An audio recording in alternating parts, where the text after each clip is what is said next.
Welcome to the Adjunct CEO podcast with your host, the Adjunct CEO, Dean Akers. Tips, ideas, and interviews with top leaders to help you and your business when results matter.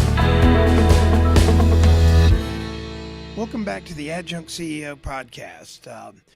This episode is going to be kind of near and dear to my heart. It's going to be finding the best talent. I run into a lot of folks out there, executives and owners of company, and in today's economy, they're all telling me how hard it is to find great talent. And so I'm asking them a couple simple questions. This is going to be more pertaining to people that are looking for professional talent. And this could be college educated talent, especially the millennials.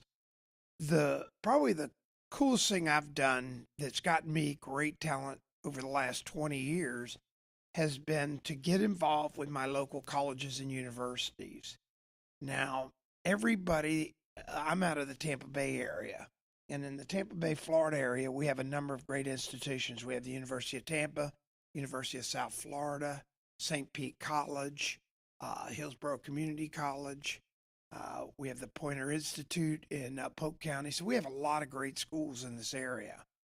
So here's the question I asked an executive recently when he was telling me he couldn't find great talent. And I said, well, is there a school here in your area that actually specializes in your expertise?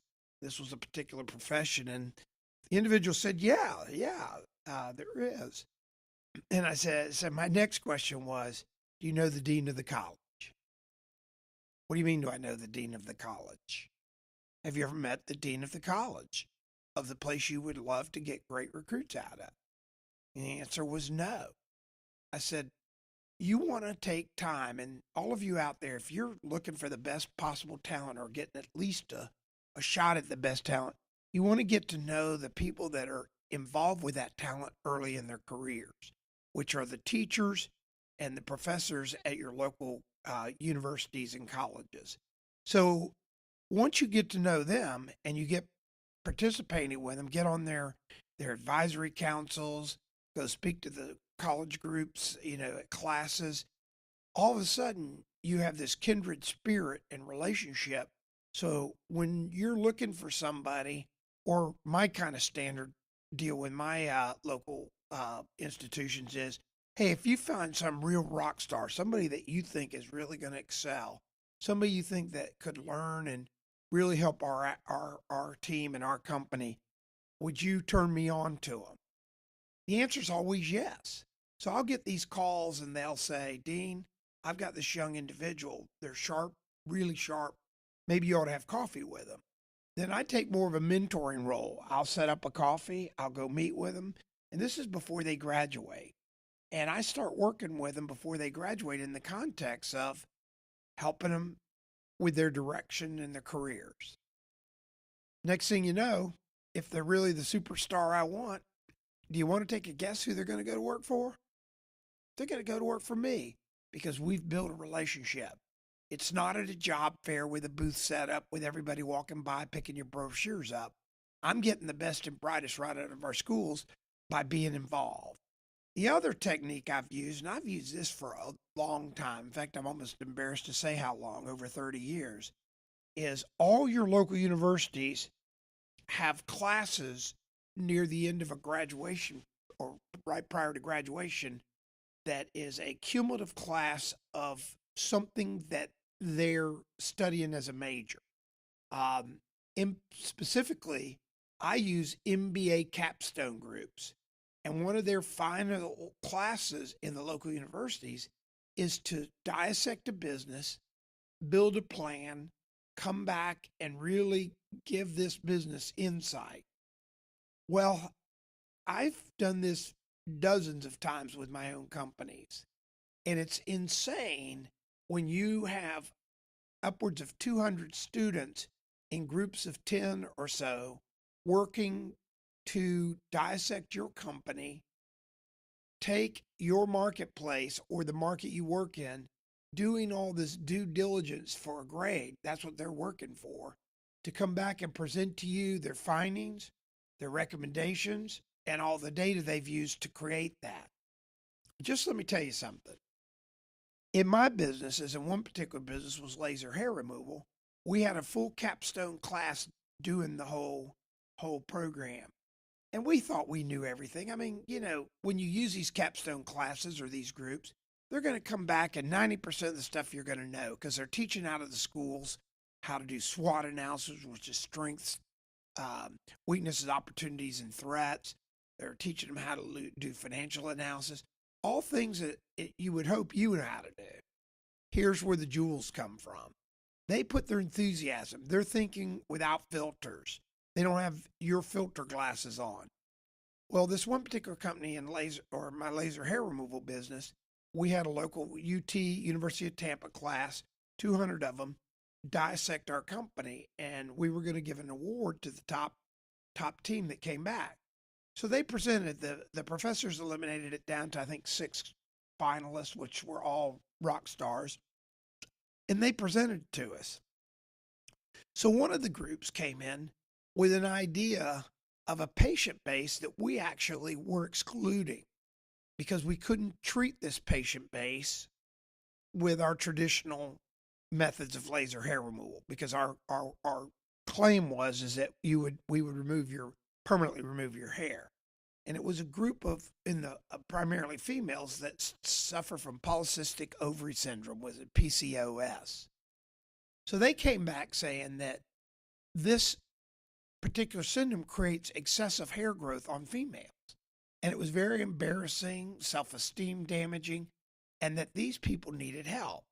Well, we couldn't permanently treat this to the extent that we excluded this patient base. So the group came back with all their research and says, by the way, when they get laser hair removal, it eliminates their daily hair issues for almost 90 to 120 days. For that, it was like an amazing transformation. And what the university team came back and said was, why don't you go into this space, offer it, but just don't give them a lifetime warranty? Because just the sense of them having the pride of not having to deal with these hair issues, these females having facial hair all over their bodies, was so much to help their self-esteem that the money really didn't matter. So we sat there and they, by the way, won the contest. They won the $3,000 we had put up. Way outside the box thinking. Again, use your local universities. We went back. It was a huge success. It became a purpose for us. And quite frankly, it created a stream of recurring revenue, which we didn't have, with a base that was brand loyal because we were helping them. And we also were creating great amount of goodwill as these people went around the community telling how great our company was. So I'm going to recommend to you, if you're looking for talent, A, you need to get involved with your local universities. B, you need to get involved and know the local university professors in your particular field and the deans of the college that you're working with. And you want to know them, not send them a letter, not go by one time and tell them you're looking for good talent. Get to know them. Take them out to lunch. Get to know everything about them and have them watch for you to find the rock stars. And then lastly, get involved in these capstone classes where they can do business plan competitions. Put up $2,000 or $3,000. I'll assure you the value I've gotten out of it the last 20 or 30 years with all my different companies, you'd pay 50 or 60 grand to get that data. So again, to remind you, get involved with your university. Get to know the university professors and deans of the college. Really know them. And then get involved and put together a program to have competitions within the classrooms. You'll find the true rock stars with this method. So if you have any points or questions or want to get a deeper dive on this, just email me at help@adjunctceo.com. That's help@adjunctceo.com. With that, I'll get back with you. We've had tons and tons of people emailing us, and we've helped a lot of folks in our last number of shows that have questions. So again, that's help@adjunctceo.com. So again, for more help, that's help@adjunctceo.com.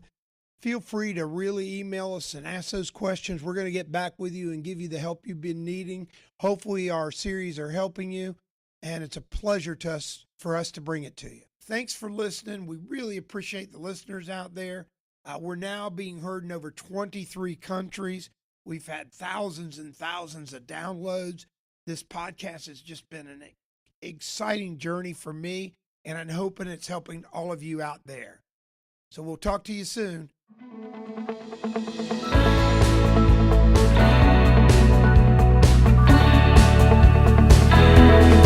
Enjoyed today's show. Make sure to like and subscribe so you don't miss a single episode. If you have any questions or need some help, just email help@adjunctceo.com. Thanks for tuning in.